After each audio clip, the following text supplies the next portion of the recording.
Hey, greetings to you all. My name is Dr. Uja, and this is PAD 326, Organizational Theory and Administration. And this would be the third session for this semester. And I'm yet to get the number of persons that is expected to be in this class. However, I want to believe that as you watch the recordings, you would have a fair idea of what is being discussed. And in the event that there are questions to be asked, you can revert to me through the emails sent out or through the phone numbers I have given in the previous classes. We began our first class by giving the background knowledge of what organization is about and how the administrative component of organization came into existence. We looked at various theories that helped to guide an understanding of what organization is about, from the era of simplicity to more complex situations as we are faced with today. We gave theories that guided an understanding of the earliest forms of administration and what it is today. We have also looked at schools of thought ranging from the scientific management theory, the behavioral theory, to the human relations theory. And we have also looked at how formal and informal organizations function. We have looked at organization from a centralized perspective to a centralized perspective. And in it all, we have said that the overall interest of this arrangement, structurally and otherwise, is geared towards an effective delivery of the functions of an organization. And we said that for these things to run effectively and for administration and organization to have a meaning, the role of the individual is paramount. The aspect of the activities and the social interactions that take place within the organization is equally very relevant. We also gave, based on scholarly perspective, the requirements that determines whether an organization is centralized or decentralized. All that we discussed before now. However, in this class, we shall be looking at another aspect of our course, and our emphasis today would be on public enterprises. I will share my screen with you so that we would be on the same page as we discuss these issues and shed light on aspects that we need to understand in the course of this study. Remember yesterday, we talked on issues of the structural arrangements of an organization into departments and the type of administrative structure that are run in those departments. We looked at the bureau type, where we said authorities are handed from a centralized unit or from an individual. And then we looked at the board type, where we say people jointly take decisions and responsibilities on behalf of the organization in the overall interest of the duties of the organization or the services that they render to the public. So today we shall be looking at public enterprises themselves. And we said that generally speaking, a public enterprise is an agency of the government through which the government manages its commercial and economic activities. You know, when you hear the name public enterprise, I bet every student of public administration must have an informed idea of what this connotes. Even from a layman's perspective, when you hear public, you know that it is of a general a tendency, of a general feature. It means, therefore, that when you hear public enterprise, it is only normal for one to cast his mind to the idea of something done in the interest of the majority of the people, the interest of the public. And that is where the whole idea of public enterprise becomes very meaningful when one looks at it from this holistic perspective. And according to S.S. Kera, by state undertakings is meant the industrial, commercial, and economic activity carried on by central government or by a state government or jointly by the central government and state, and each either solely or in association with private enterprise, so long as it is managed by a self-contained government. What this statement is trying to say is that public enterprise can either be owned by the central government or by the governments of the component units, or in some cases owned jointly by both the central government and the government of the component units, or the state as the case may be. But their duties are basically in the overall interest of the public. And that is where it becomes very different from private enterprises. We shall be discussing private enterprises as well, but however, our focus today is on public enterprises. And it is said already that it is built around service delivery or the performance of certain functions that can or are considered to be out of the reach of the individual if left in private hands. So the government steps in for certain reasons that we shall be looking at as we make progress in the establishment of these public enterprises. But the hallmark of it, or the crux of the whole idea that revolves around the establishment of public enterprises, is premised on the fact that government presence is felt across levels of organization, across levels of government, even to those at the grassroots level. So it is basically about commercial activities or economic activities undertaken by the government in the overall interest of all and sundry. According to a United Nations publication, by public enterprise is meant economic undertaking, especially industrial, agricultural, or commercial concerns, which are owned wholly or in part and controlled by the state. To A.H. Hansen, public enterprises mean state ownership and operation of industrial, agricultural, financial, and commercial undertakings. So you see that from these various definitions, the whole idea of public enterprise revolves around collective ownership or governmental ownership of certain organizations that are established for particular purposes and for particular interests, that is also geared towards the actualization of the yearnings of the people. That is why it assumes the name public enterprises. Sometimes it is of commercial nature. They are established to raise revenue for the government. However, at a subsidized rate in the overall interest of the generality of the people. Friedman defines public enterprise as an institution operating a service of an economic or social character on behalf of the government, but as an independent legal entity, largely autonomous in its management, public accountability, and subject to some directives by the government, equipped, on the other hand, with independent and separate funds of its own, and the legal and commercial authorities of a commercial enterprise. In short, public enterprise is an activity of the government, central, state, or local, involving manufacture and production of goods. As a constituent of political and administrative structure, it possesses a sound blending of public purpose, public accountability, autonomous functioning, and inherent rights to manage and control enterprise by the government. So from this explanation, you would see that certain features stand out or certain attributes stand out and are equally uniform in all the definitions given. First, it is owned by the government for certain purposes. It might be commercial, or it might be economic, it might be agricultural, it might be industrial. But the overall interest of it all is geared towards providing certain services that will be in the overall interest of all and sundry. And that is where the relevance of public administration or public enterprises becomes central in the discussion that revolves around public administration. So public enterprises are set up basically to perform certain functions by the government in the overall interest of the citizenry. So there are types of public enterprises as well. And this categorization is premised on the role that they perform. And we said here that public enterprises are divided into 4 types based on ownership, namely central government enterprises. Like in Nigeria, for instance, there are enterprises or organizations owned by the central government, solely by the central government. There are other ones that are owned solely by the state government. And there are other ones that are jointly owned by the central and the state governments, as premised on the role and the functions that they perform. And even the level of the share capital owned by either the federal or the state or the local government, or the ones that are jointly owned by the federal, state, and local government. So having said that, we said that central government enterprises like the Nigerian Airways, Nigerian National Petroleum Corporation, Nigerian Steel Company, etc., etc. Some of these might not be in existence as the name here implies any longer, owing to the fact that there is the public-private partnership aspect of it. Some have been privatized. However, they were under the ownership of the government. And even as they are privatized now, the government still plays a major role or are major shareholders in this establishment. And so many of them are still in existence, and they are bound by the levels of ownership.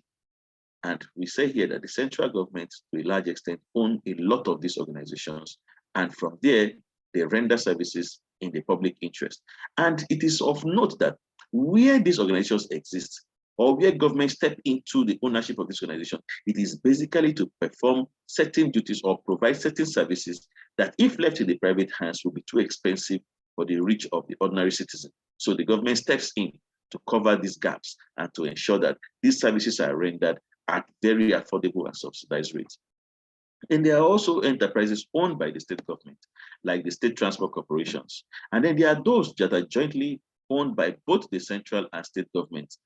And in this case, the levels of shares or the shareholdings are shared almost equally with the central government and the government of the component units, but they are all built around performing services that are of a relative importance to the citizens of a particular country or a particular state. William A. Robson divides them into 7 categories on the basis of the nature of their activities. So to this scholar, public enterprises are divided into various categories according to the nature of their activities. Remember, we said that most times these enterprises are established with the sole purpose of providing services or providing functions that ordinarily, if left in the hands of private individuals or even multinational corporations alone, they will be too expensive for the individual, the average individual, or for the citizens of the country. So the government steps in, gets these services rendered at more affordable and more result-oriented arrangements. Like, take for instance, if one is to pay, do I say for maybe shipping lines, or even for telephone lines, or even for electricity, the way it should be charged by the ownership, if left in private hands, would be too expensive. So the government tends to regulate these services, even though they are owned by individuals in some instances. The government regulates them to ensure that they do not end up being too expensive or too exorbitant for the average Nigerian citizen to afford. So that explains why the government tends to own its own business outlets to render these services. And in some cases, they are rendered free of charge or at very, very subsidized rates so that everyone can afford them. And according to Robson, these are public utilities like water, electricity, gas, ports, and harbors. Like, if you look at this categorization, you would see that they are very expensive ventures that an individual cannot just step into, but most times are provided by the government through the instrumentality of public enterprises. Transport and communications like railway, airline, shipping, telephones, post and telegram, etc., etc. Banking, credit, insurance, like the Central Bank of Nigeria, financial corporations, multipurpose projects like the Tennessee Valley Authority in the US, etc., etc. Basic industries like coal, mining, iron and steel, and shipyard, new industries or services, cultural activities like the Film Corporation of Nigeria, etc., etc., are all public enterprises that are set up with the sole purpose of meeting the overall interest of the citizenry. And they are established with the sole idea of ensuring that people are not extorted unnecessarily if these very critical sectors of the economy are left in the hands of private individuals. Hence, the whole idea behind the establishment of public enterprises. And remember, we said some are owned by the central government, others are owned by the state government, and in some cases, there are some that are even owned by the local government, ranging from maybe local markets, and then the levies that are collected and utilized maybe for local road constructions and all that are also arrangements built around providing services in the overall interest of the people. However, there are other aspects as well that tends to inform the idea of the formation of these public enterprises. And that is where we shall be looking at when we say that why public enterprises. Government intervention of a positive kind in the ownership, operation, and regulation of public enterprises and public utility services has today become all comprehensive and varied. These undertakings have served as a powerful instrument for achieving social and economic development. Without basic infrastructural facilities like roads, dams, railway, energy, and means of communication, economic growth would not have been possible. So if you look at this whole discussion, you would find out that there are ideas that are prevalent or that are conceived upon the establishment of these public enterprises. That beyond the fact that they render services that are of a very expensive nature that the individual cannot afford without government intervention, there are also other ideas that inform the establishment of these public enterprises.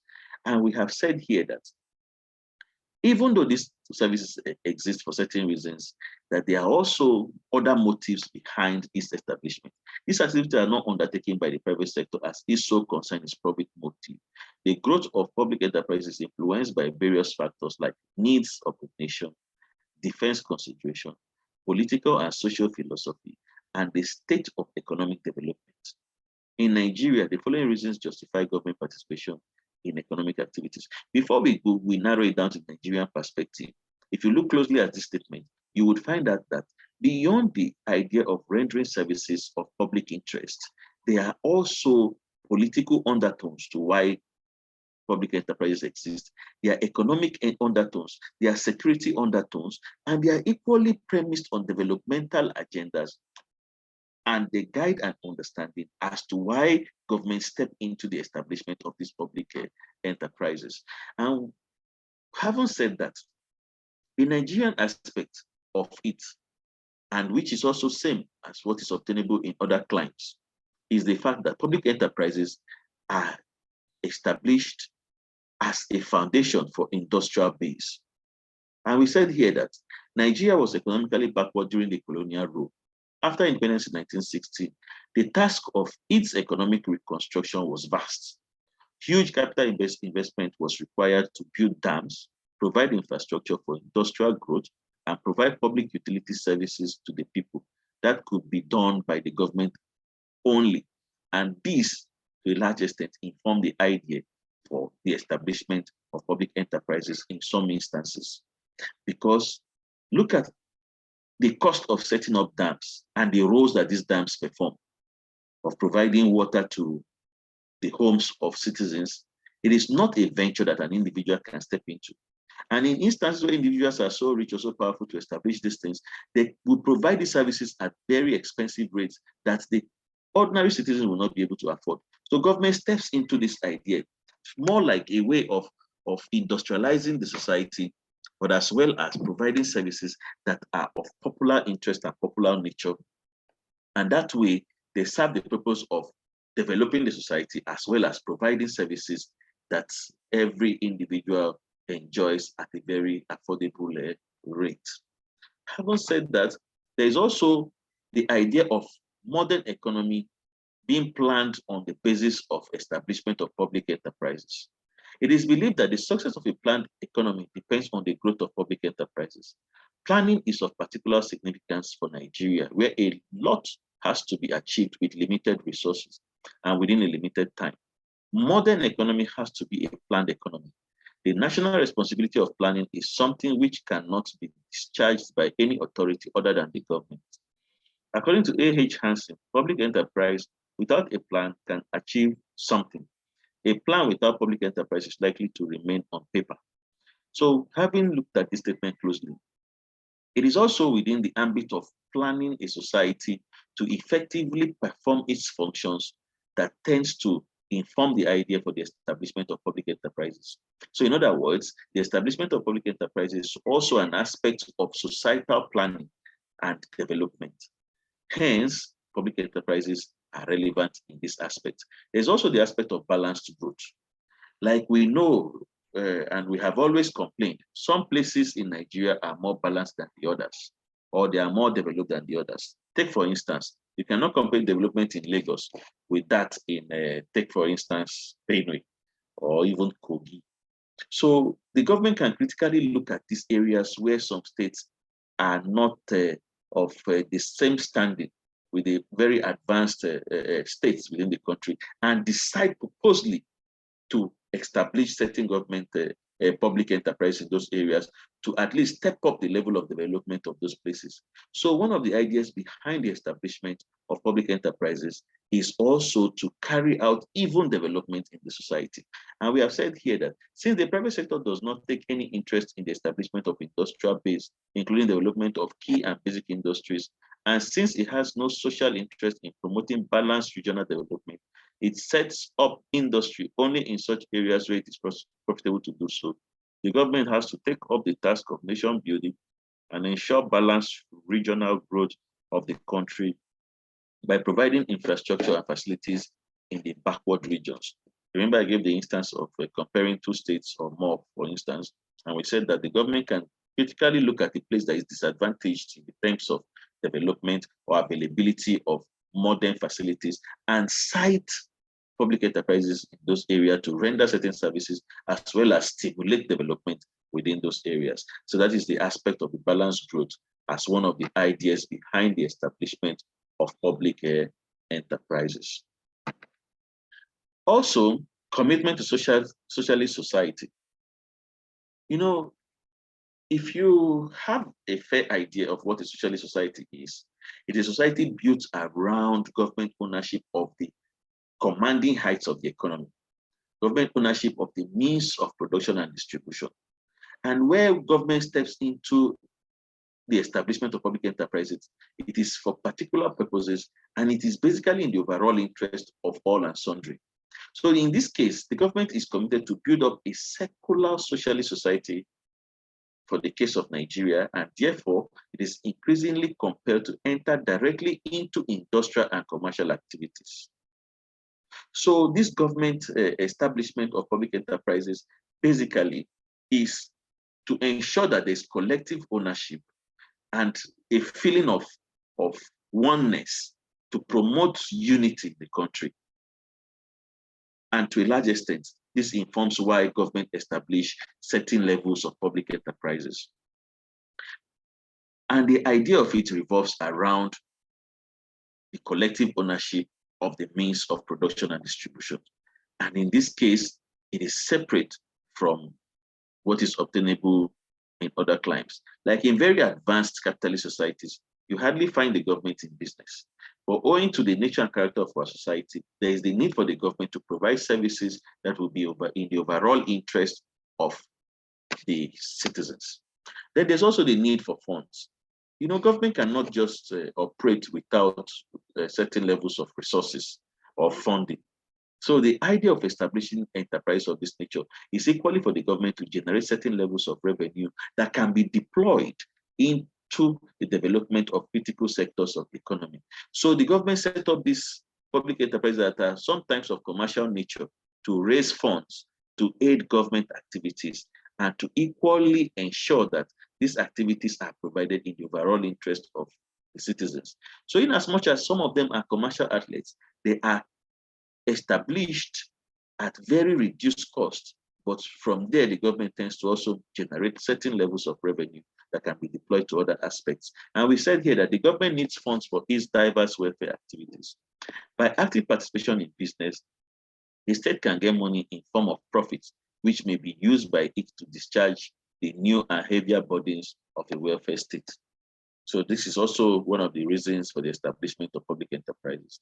Then there are another aspect of it here is socio-political factors.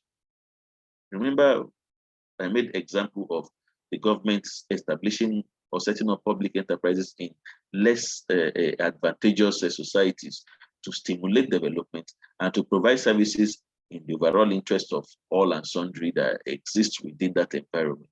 So it is also within this ambit that we shall be looking at the socio-political factors. And we said that a government committed to certain social and political philosophy may well decide to intervene in the economic activity. The political philosophy of socialism may lead a country to nationalize certain enterprises, such as the banks, air transport, and coal mines.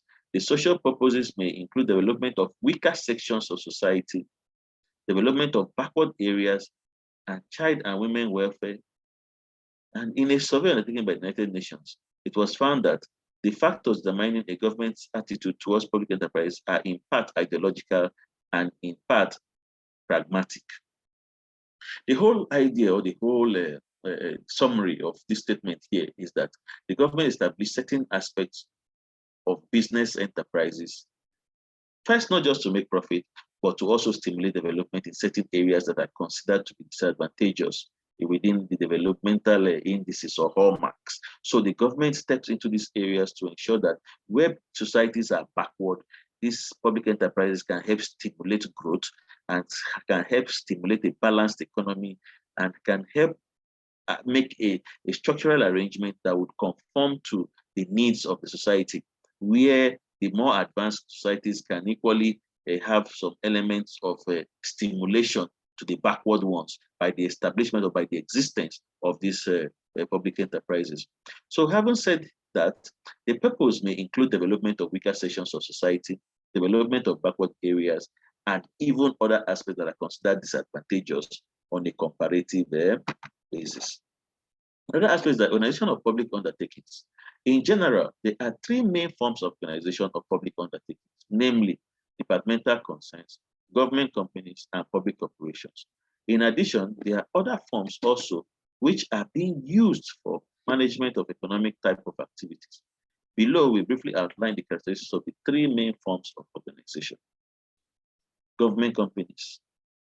Professor A.H. Hansen, in his book entitled Public Enterprises and Economic Development, has defined the term state company as an enterprise established under the ordinary company law of the country, concerned in which the government has a controlling interest through its ownership of all or some of the shares. The main characteristics of government company are as follows.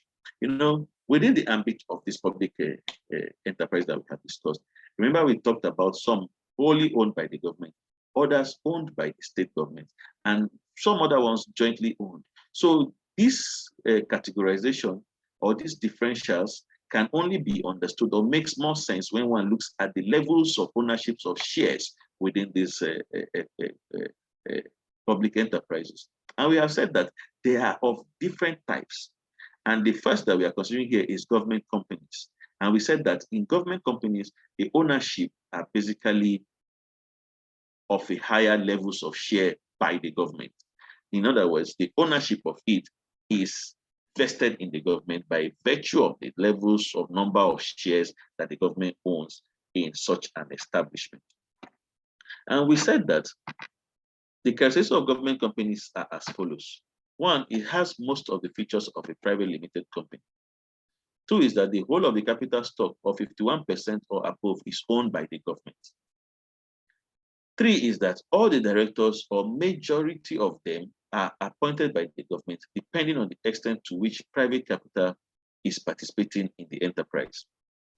If you look at these discussions or this checklist of what falls under the ambit of government companies, first is the fact that the shares, majority shares are owned by the government, which in some cases can be 51% or above, but in it all, the government owns more ownership or more shares in such a company or in such an enterprise.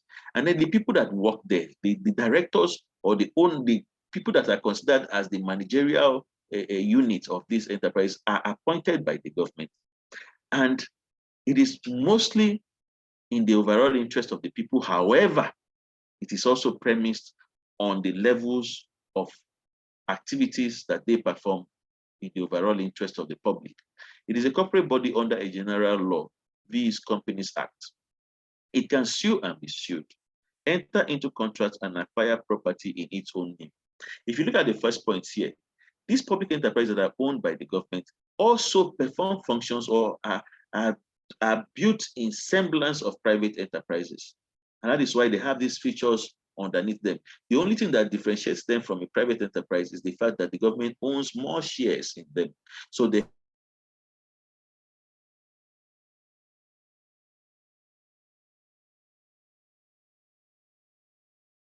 have the statutory body that makes them appear less as well. They can sue and be sued. They have the features of law guiding them as well. And we say that it is created by an executive action of the government without parliament's specific approval, having been obtained and in its article of association.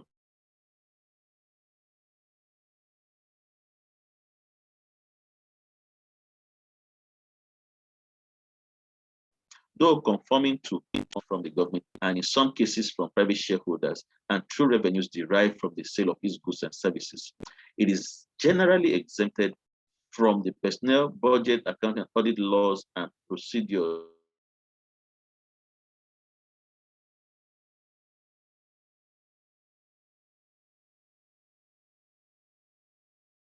applicable to government departments.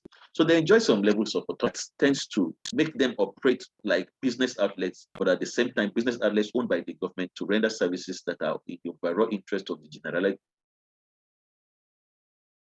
of the people. And that is why they differ considerably from private ownership of enterprises. Like we know, private ownership are guided by profit motive.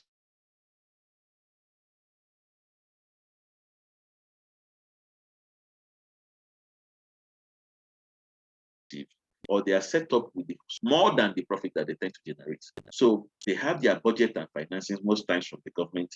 They have those that manage this organization or these enterprises appointed by the government. They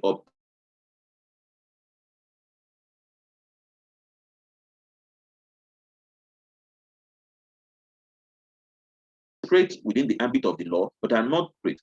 They have some measure of autonomy, outlets in nature, but they provide services that are in the overall good of the people.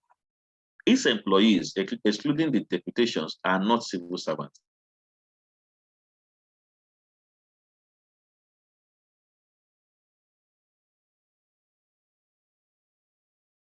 The government company may be wholly owned, partially owned, one in which the entire share capital is invested by the government in itself without any participation from the public. A partially owned is one that invests at least 51% of the share capital, the remaining part coming from the public. A joint sector company is one in which both the public and private investments have taken place and where the state takes an active part in direction and control. It is a mixed enterprise of government, and some other private enterprises like Shell, BP, and Lever Brothers are also examples in this aspect, where government have considerable levels of ownership, but are run by individuals or by private entrepreneurs as well. The government reserves the power to control and supervise, while the private entrepreneur carries on with the work of production and management. The government may adopt the company form of organization for three reasons. Remember, we talked about the categorization of these levels of companies and how they operate, and the levels of ownership of shares as a determinant of whether it is wholly owned by the company, by the government, or jointly owned by the government and the state, or even through shares that are sold to the public, these companies are owned. So there are aspects or attributes or reasons for companies formed under government ownership. And we say that it may have to acquire shares of an existing enterprise in response to a financial or employment crisis, or in order to maintain a nationally important production or service which has become unprofitable or insolvent under private enterprise. This statement is saying, therefore, that where there is an enterprise that is not functioning optimally, the government can take ownership of them. Or where there is bankruptcy declared, the government can take ownership of such enterprises and still maintain the duties and the functions of such an enterprise in the overall interest of the people of the state. The state may wish to launch an enterprise in association with certain other interests, national or foreign.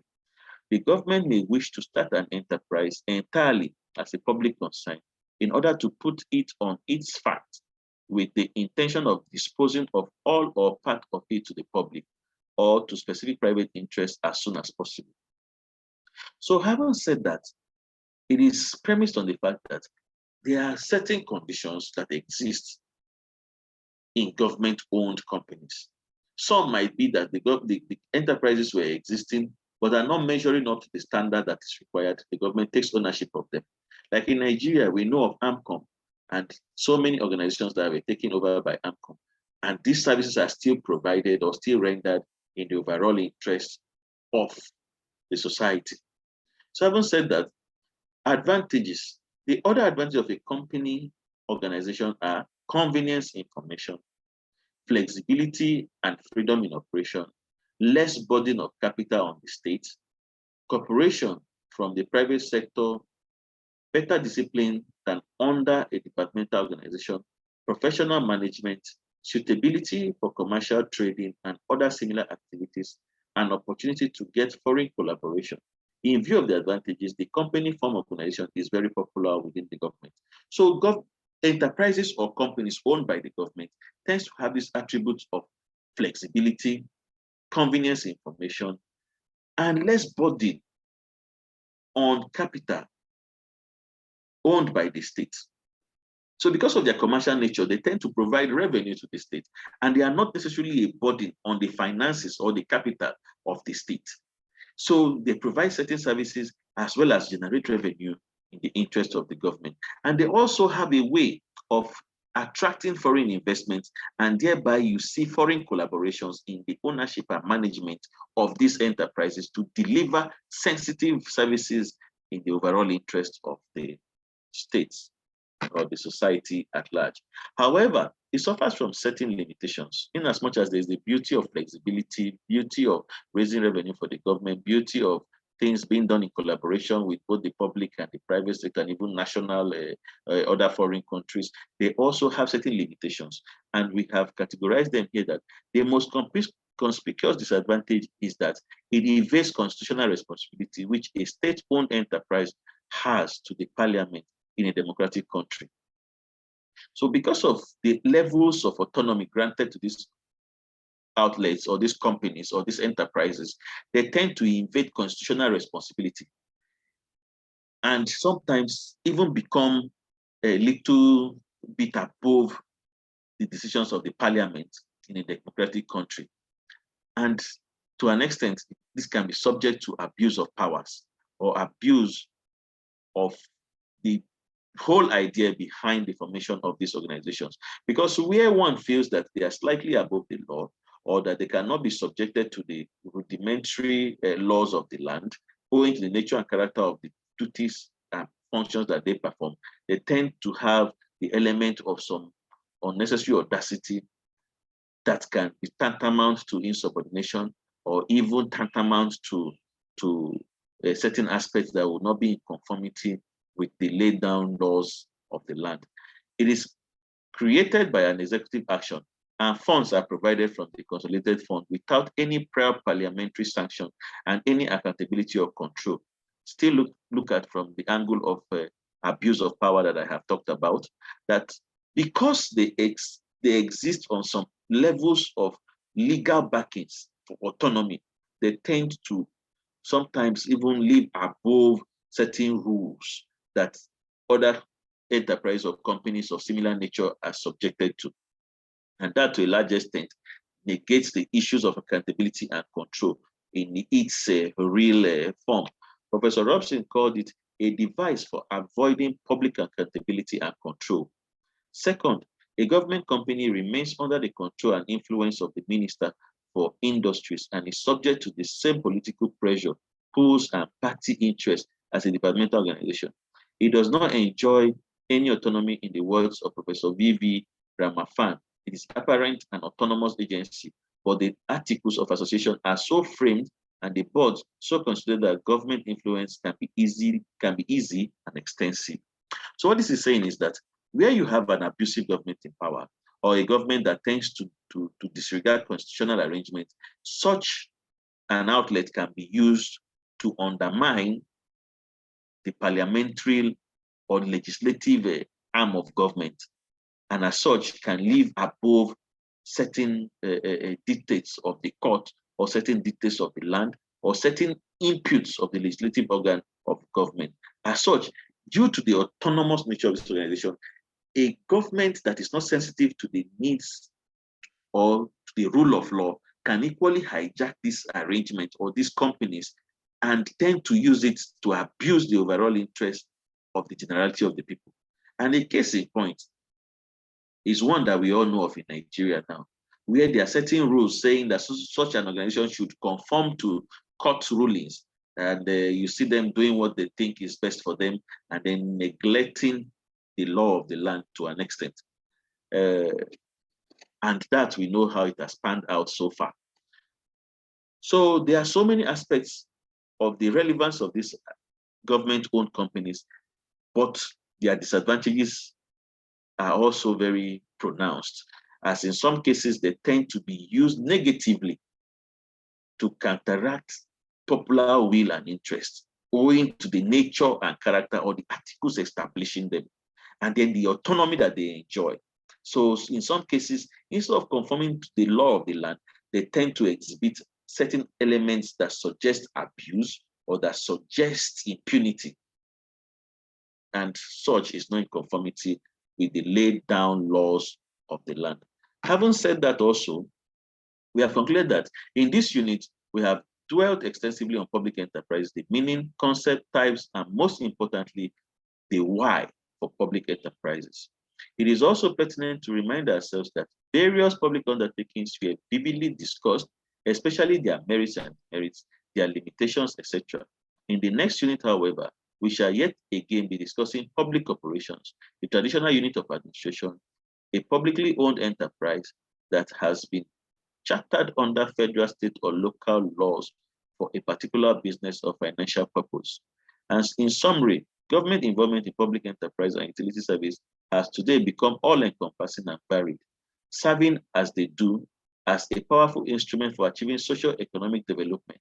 However, public enterprise have both the merits and demerits, but nonetheless, the company form remains the most acceptable form of organization of public enterprises, especially being favored for its substantially commercial functions. So the self-assessment exercise here is that what is the motive behind private undertakings to justify government participation in economic activities? So having said that, it is pertinent that we should note that the whole idea that is built around the establishment of public enterprises is to deliver certain services that are in the overall interest of all and sundry. And government ownership of these enterprises are premised on, first, ensuring that services are delivered for all citizens to be able to afford them. Secondly, to promote balanced growth. And thirdly, to ensure that there is even development within the country. So there are so many ideas behind the formation of public enterprises, but the whole idea is premised on the services that they render in overall interest of the people. So having said that, we have come to the end of this class, and I look forward to having you all in class. Like I said, if there is a class rep, I should be added to your WhatsApp group so that we can discuss extensively on some of the things that you would be reading on your own or that you have heard in the course of these lectures. I am available to share ideas with you and to hear your own perspectives as we make progress in this lecture. So once again, my number is 08036113243. So we shall be ending our lectures here for now and see you in the next class. Emails will be sent out as usual, and I hope that they meet you well and you inform other members of the class so that we continue to have a very interesting and robust interactions. Thank you.